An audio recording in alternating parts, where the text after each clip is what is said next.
আসসালামু আলাইকুম। আমি আজ রবিবাদী চ্যানেলে আপনাদেরকে স্বাগত জানাচ্ছি। আমরা যে সকল দেশে কাজ করে থাকি সেগুলো সংক্রান্ত তথ্যই আমরা সাধারণত দিয়ে থাকি। আমরা এই মুহূর্তে যেসব দেশে কাজ করছি তার ভিতরে আমরা যে কম্বোডিয়াতে সবচাইতে কম সময়ের ভিতরে কাজগুলি হয়ে থাকে।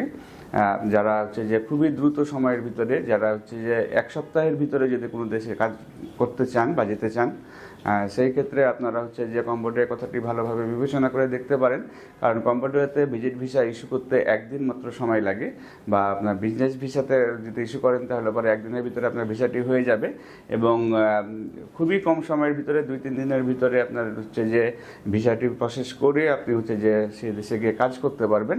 এবং এখানে দুইটা প্রসেসে কাজ হয় সাধারণত। যে আপনি যদি প্রথম অবস্থাতে যদি ওখানে গিয়ে আপনি সরাসরি কাজ শুরু করে দিলেন, কারণ কম্বোডিয়াতে যে পুলিশি যে ঝামেলাগুলি সেগুলো কোনো প্রকারের কোনো ঝামেলা নেই।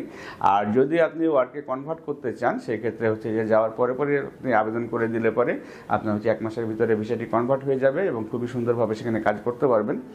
বিশেষ করে যারা কনস্ট্রাকশন লেবার আছেন তারা যদি মনে করেন যে সেখানে গিয়ে একটু ভালো বেতনে চাকরি করবেন, ভালো বেতন বলতে আমরা এই ক্ষেত্রে 50,000 থেকে 60,000 টাকার মতো স্যালারি পাওয়া যায় এবং সেখানে হচ্ছে কন্টিনিউয়াসলি থাকা যায়। আপনার হচ্ছে যে যদি আপনি ভিসা এক্সটেনশন করেন সেক্ষেত্রে তো আপনি 5-7 বছর থাকতে পারবেন। এছাড়াও আপনি হচ্ছে যে অনায়াসে 3-4 বছর কাজ করতে পারবেন। এ কারণে আমরা বলে থাকি যে যাদের খুবই আর্জেন্সি আছে বা বিভিন্ন জায়গাতে ঘুরে আপনারা অনেকদিন সময় নষ্ট করে ফেলেছেন, তারা যদি 1 সপ্তাহের ভিতরে যদি কোনো দেশে কাজ করেন তাহলে কম্বোডিয়াতে গিয়ে কাজ শুরু করতে পারেন। এবং এ সংক্রান্ত আরও বিস্তারিত তথ্য যদি আপনি জানতে চান সেক্ষেত্রে আমাদের স্ক্রিনে দেখানো নাম্বারগুলোতে ফোন দিতে পারেন অথবা সরাসরি আমাদের অফিসে এসে ভালোভাবে জেনে নিতে পারেন। ভালো থাকবেন, সুস্থ থাকবেন। আল্লাহ হাফিজ। আসসালামু আলাইকুম।